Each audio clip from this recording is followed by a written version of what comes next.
The winter of 1756 crept across the Bitterroot Mountains like a thief in the night, taking warmth first, then color, then sound. Snow lay heavy on the ridges, muffling every hoofbeat, every rifle crack, until only the groan of pines and the distant howl of wolves cut through the silence. By late afternoon, the sky was already closing in with iron clouds.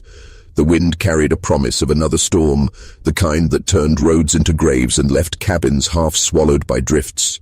It was on a narrow trail, winding along the frozen timberline, that a lone rider spotted a dark shape crumpled in the snow. At first glance, he thought it might have been a deer dragged down by wolves. The ragged edges of footprints circled around it, half covered by falling flakes. But as he drew closer, the truth bled into sight. It was a woman. Her dress was torn, her boots half buried, her hands bound with rough rope that had frozen stiff in the cold. Her face was pale, lips tinged blue, lashes crusted with frost. She wasn't moving. The man swung down from his saddle, boots crunching in the crust of ice. He knelt, brushing the snow away from her cheek with the back of his glove. For a moment he thought she was gone, the kind of gone no man could undo. But then, faint and fragile as a whisper, he felt her breath ghost against his skin. "She's alive," he muttered, voice carrying the sharp edge of disbelief. And then he saw them. Wolf tracks, fresh, circling, waiting. He tightened his jaw, scanning the tree line where the grey shapes of predators wove in and out of the dark pines. He knew what that meant. Whoever had left her here hadn't just meant for her to die in the cold. They'd meant for her to be torn apart. The man pulled the rope from her wrists, lifting her carefully into his arms. She was light, too light, and limp, as though every ounce of strength had already been stolen from her. He looked once more at the gathering shadows of the timberline, then back at his horse. "No time to waste," he whispered. Snow crunched under his boots as he carried her towards safety, the wolves' howls trailing him like a promise. The man's boots punched through the snow as he crossed back to his horse, the woman's weight in his arms hardly more than a child's. His gelding stamped nervously, ears twitching toward the tree line where the howls were rising, closer now, sharper. "Easy, boy," he murmured, though his own heartbeat was a hammer in his chest. He lifted her into the saddle, steadying her slumped form against the horn. Then with a grunt he swung up behind, wrapping one arm around her to keep her upright and one hand gripping the reins. The gelding surged forward. Snow flew from its hooves in sprays of white, but the wolves followed, their dark shapes darting between the trees. The man could feel them there, ghosts in the pines, waiting for the moment horse or rider stumbled. The trail twisted down toward a frozen creek bed. He guided the horse hard, trusting instinct more than sight.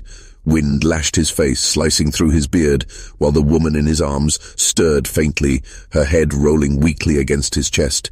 "Stay with me," he whispered, voice rough. "Just a little longer." A howl split the dusk, too close, and he glanced back to see yellow eyes glinting between the trunks. One wolf broke from the pack, sprinting low across the snow, teeth bared. The horse shied, nearly stumbling. The man drew his revolver, firing a single shot into the dark. The crack echoed like thunder, and the wolf veered off with a yelp, the others scattering for a breath. But he knew it wouldn't hold them long. By the time the creek bed gave way to a clearing, night had fallen in full. The wind carried snow sideways now, thick and stinging, erasing his trail as foe. Just as he made it, his horse was blowing hard, flanks heaving. If he pressed it further, the animal would drop. He had no choice. The man pulled to a halt beneath a cluster of pines, their boughs heavy with snow, but dense enough to break the wind. Sliding from the saddle, he caught the woman before she slipped, cradling her limp form. The wolves howled again, closer. He looked into the dark, then at her pale face. "All right," he muttered, voice steady with grim resolve. "We'll make our stand here." With one hand, he dragged branches into a pile, pulling tinder from his saddlebag. With the other, he held her close, shielding her from the storm. He struck flint to steel, sparks spitting into the kindling. The wind fought him. Snow tried to choke the flames, but then, slowly, stubbornly, fire bloomed to life. A crackling glow pushed back the dark, and as the wolves circled just beyond the firelight, the mountain man set her gently on the ground, covering her with his heavy coat. Then he sat beside her, revolver in hand, eyes never leaving the shifting shadows of the tree line. The fire burned. The wolves waited, and the night stretched long. The fire hissed and popped, throwing sparks into the night air. Each crack was a defiance, a fragile heartbeat of warmth against the cold wilderness that wanted to claim them both. The man sat with his back to the wind, his coat spread across her like a blanket. He'd given her the warmth and kept the cold for himself. The wolves lingered just beyond the glow, their eyes glinting like coals. They padded back and forth in the darkness, shapes that vanished and reappeared between the trees. Sometimes one would lunge close, only to shy back when the fire flared. Their hunger was patient. They had all night. The woman stirred. A faint sound slipped from her cracked lips, the smallest moan. He leaned closer, rough hand brushing the snow-matted hair from her face. "You hear me," he whispered. "You're safe. Don't move yet." Her eyes fluttered open. For a moment, confusion clouded them, as if she weren't sure if he was real or part of some fevered dream. Then, as the firelight touched his weathered face, her breath hitched. "They left me," she rasped. Her voice was no more than a whisper, hoarse from cold and thirst. "Tied me there," said the wolves. "Would finish what they started." The man's jaw tightened, his gaze flicking to the tree line where the pack circled.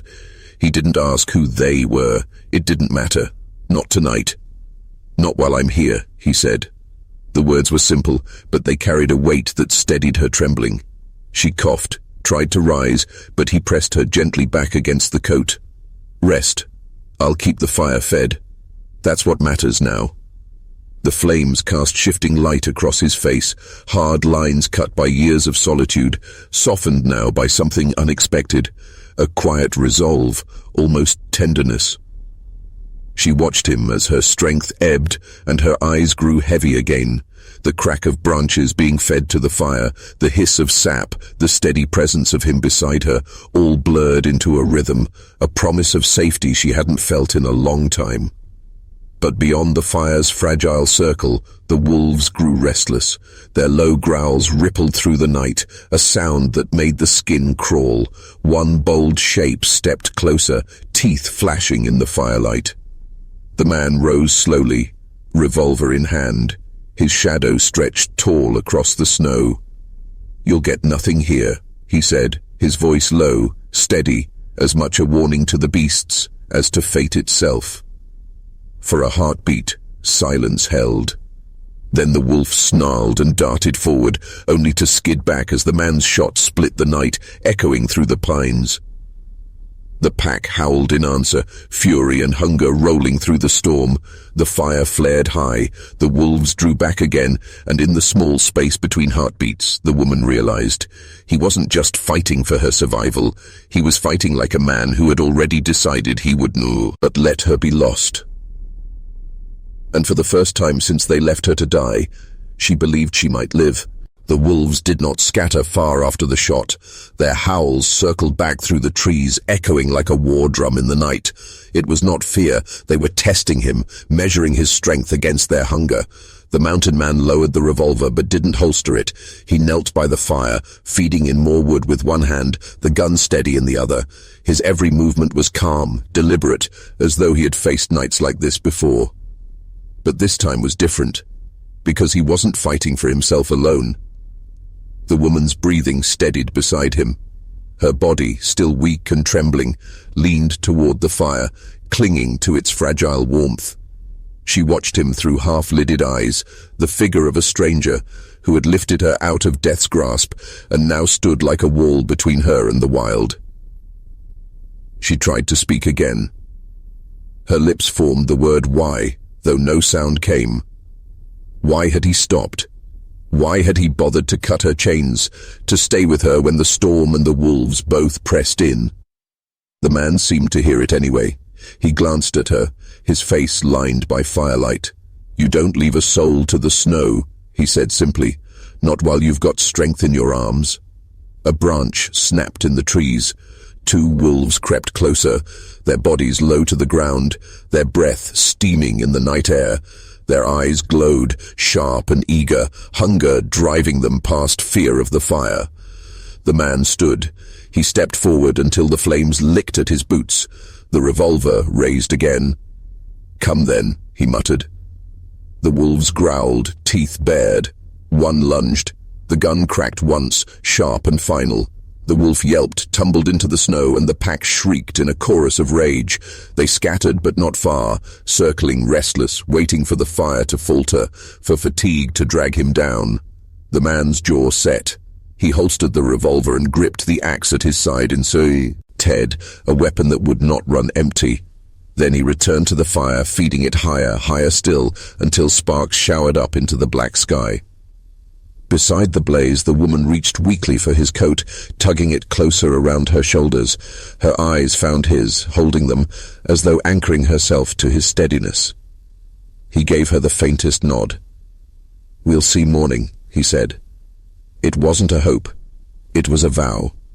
And though the storm howled and the wolves prowled the dark, she believed him. The night stretched on, each hour heavier than the last. The storm raged without pause, and the wolves' cries stitched themselves into the wind, a chorus that refused to quiet. The mountain man didn't sit down. He walked the fire's edge, pacing like a sentinel, axe in hand, eyes sharp. Each time the blaze dipped, he fed it with fresh wood, his movements mechanical, practiced, the kind of discipline carved only from years of solitude in the wilderness. The woman dozed fitfully, her head lolling against a rolled coat, but every sudden howl jolted her awake. Her wide, frightened eyes sought him, and each time she found him standing, unwavering, between her and the dark. Once near midnight, the wolves pressed close again. Their shadows flickered just beyond the firelight, lean bodies weaving through the trees.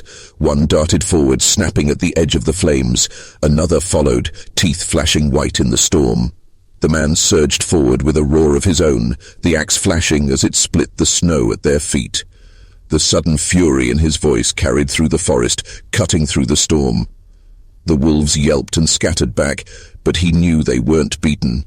They would wait, as wolves always did, patient as the cold. He stood there a long while, chest heaving, steam rising from his breath. Then he returned to the fire, his face drawn but steady. The woman whispered, her voice so faint it was nearly lost to the wind. "Why do you keep fighting?" He crouched beside her, pulling the coat tighter around her shoulders. His eyes, weathered by years of solitude, softened just slightly. "Because you're still breathing," he said, "and I'll be damned if I let the cold or the beasts take what's left of you." Her lips trembled, but it wasn't from the cold this time. She wanted to ask more, but her strength failed, and she drifted back into a restless half-sleep. The hours crawled toward dawn. His body ached from the weight of the axe, from the endless feeding of the fire, from the sheer strain of standing guard, but he never let himself falter. Each time his knees threatened to buckle, he looked at the fragile figure curled by the flames, and it steeled him again. The wolves circled still, their glowing eyes keeping pace with his shadow, but the fire burned on, tall and defiant, a beacon against both storm and hunger. And when the first faint streaks of dawn began to seep through the black sky, the man allowed himself a single quiet breath of relief. He had done it. He had kept her alive through the longest night. But he knew the battle wasn't over. Dawn was only the beginning. Dawn bled pale light into the storm, soft at first, then brighter as the horizon fought to push back the black. The fire crackled low, embers glowing like scattered stars in the ash. The woman stirred, eyelids fluttering, her breath uneven but steadier than it had been. The mountain man crouched beside her, scanning her face. Her lips were still cracked, her skin pale as bone, but the fevered tremor had eased. He brushed snow from her hair with a gentleness that belied the harshness of his frame. "You're alive," he muttered, more to himself than her. "That's what matters." But the relief was short-lived. From the tree line came a sound that froze him, a low, guttural growl, closer than it had been all night. Then another. The wolves had not left with the dark. They had waited. And now, emboldened by hunger, they crept into view. One by one they emerge from the pines, their pelts ragged, their eyes glinting amber in the dawn. 5, 6, maybe more. He tightened his grip on the axe. His breath clouded the air, slow and deliberate. The woman's eyes flickered open, fear snapping her awake at the sight of the shapes circling. Her voice cracked. "No, please." "Stay still," he ordered, his voice low, steady. "The fire's still ours, and I'm not letting them touch you." He fed another log to the flames, sparks spitting upward. The wolves flinched but did not retreat. Instead, one lunged closer, teeth bared. The man swung the axe in a wide arc, the blade striking the frozen ground with a metallic crack. The wolf yelped and leapt back, but the others pressed closer, pacing, snarling. They were testing him, testing the fire, testing his resolve. The man's heart pounded, but his face was stone. He positioned himself between her and the advancing pack, body square, fire at his side. The pack fanned out in a crescent, their paws crunching the ice-crusted snow. Their hunger was louder than the wind now, snarls, snapping jaws, restless pacing. The man knew what they wanted. He also knew he was all that stood between them and the wounded woman. He raised the axe higher, his shoulders squared, his breath steady despite the pounding in his chest. The flames hissed and spat behind him as another log caught, throwing a brief flare of light across the wolves' eyes. They blinked but did not retreat. The lead wolf crept closer, its fur bristling, saliva dripping from its jaws. It growled low, steady, and the sound sank into his bones. "Come on then," the man whispered, his voice low as gravel. "Try me." The wolf lunged. He swung the axe in a blur of motion, the blade glancing off its shoulder with a sickening thud. The animal yelped and twisted away, but the strike sent a ripple of fury through the pack. They barked and snarled, circling tighter, their movements quicker now. Behind him, the woman whimpered, her fingers clutching at the torn blanket he'd wrapped around her. "You can't fight them all," she breathed, her voice barely audible. "Yes, I can," he said, though the words tasted like steel in his mouth. "As long as you're breathing, I can." One wolf darted in, snapping at his leg. He kicked hard, boot connecting with its ribs, sending it skidding back into the snow. Another charge from the side, and he turned, slashing with the axe, sparks flying as the blade met frozen ground again. The fire was his ally, but its fuel was dwindling. The logs stacked nearby wouldn't last forever. The wolves knew it too. Their eyes gleamed with the patience of creatures who had outlasted men before. He planted his boots deeper into the snow, chest rising, axe ready. If they wanted her, they'd have to go through him. And by the look in his eyes, not one of them would walk away whole. The wolves' patience snapped like brittle twigs.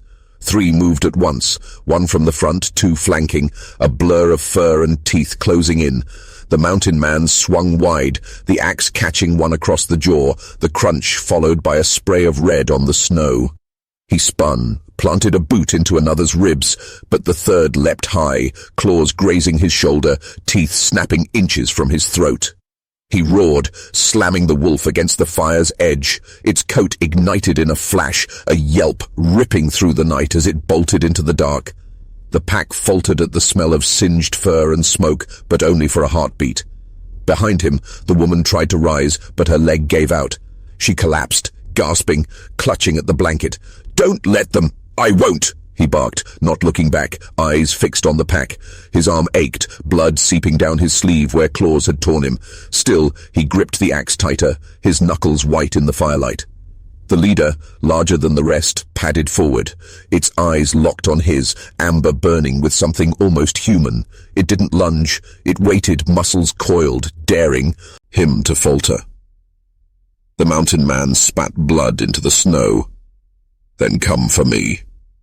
The wolf lowered its head, but before it could spring, a sound split the night, sharp, metallic, foreign to the wilderness. A rifle crack echoed off the mountains, and one of the wolves dropped instantly, a neat hole in its skull. The pack froze. The man's head snapped toward the ridge. There, half hidden in the dark tree line, stood a figure with a rifle leveled, smoke curling from the barrel. The wolves snarled, restless, torn between fight and retreat. Another shot rang out. Another wolf dropped. That broke them. The pack scattered, vanishing into the black forest, leaving blood-streaked snow behind. The mountain man stood, chest heaving, axe still raised. Slowly, he lowered it. The figure on the ridge stepped forward, boots crunching.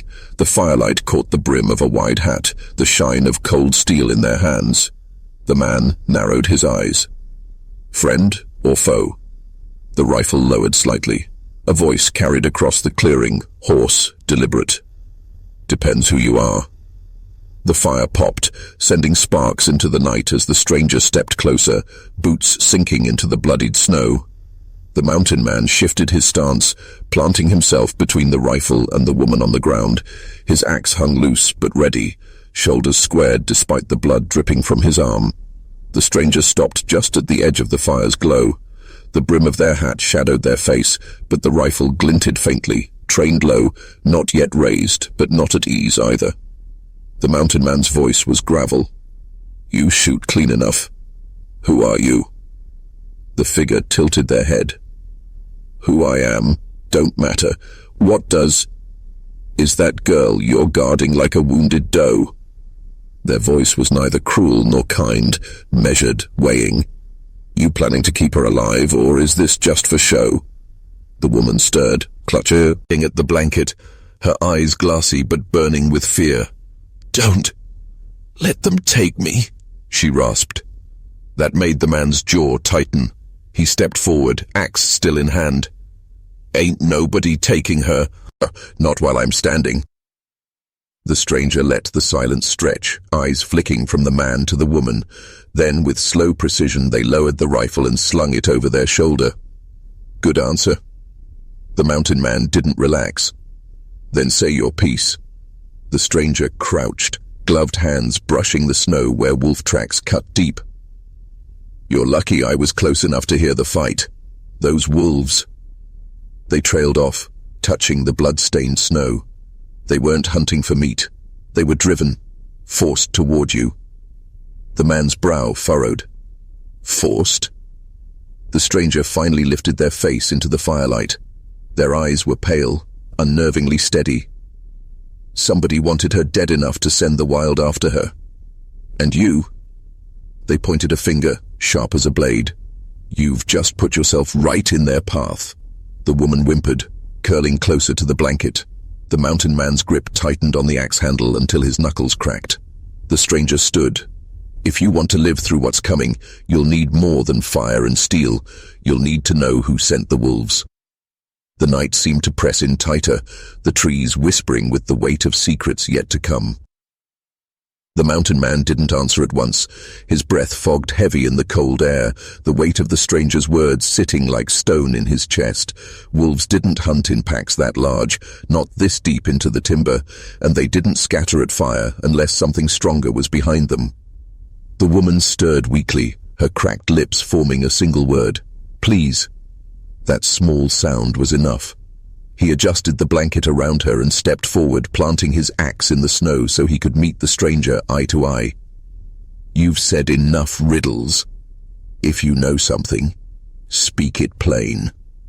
The stranger studied him in silence before finally unbuttoning their coat, pulling out a small pouch. They tossed it onto the snow between them. It landed with a dull clink. The mountain man knelt, untied it, and tipped it into his palm. Shards of something black spilled out. At first he thought it was coal, but the pieces were too smooth, too deliberate, almost polished. They smelled faintly of iron and ash. The woman gasped, pressing her face into the blanket. No, not that. Not again. The stranger's voice was low. She knows what it is. The man looked up, suspicion flickering in his eyes. And you? I've seen it used before, the stranger said. In towns that don't exist anymore, in camps where nobody lasted the winter. Wherever this turns up, death follows close. Men, or wolves, don't act of their own when it's near. It bends them. The fire sputtered. For the first time all night, the mountain man felt something colder than snow creep into his bones. He glanced at the woman shivering under his coat, her eyes wide with fear. "Why would anyone bring that here?" he asked, his voice a growl. The stranger's gaze didn't waver. "Because someone wants her erased, not killed quick, erased, like she never drew breath." The wind rose then, carrying a long, low howl across the ridges. Not wolf, not wind. Something stretched too thin, echoing with a hunger older than either of them. The woman flinched, burying her face against the earth. The stranger lifted their rifle once more. "That sound, it means you don't have much time. Decide now. Are you carrying her out of these woods, or do I take her?" The mountain man's hand closed back around the axe. His voice came steady, hard as iron. "You'll not touch her. Not while I'm breathing." The fire cracked, throwing sparks into the night as the three of them stood locked in that fragile circle of light, the dark pressing closer.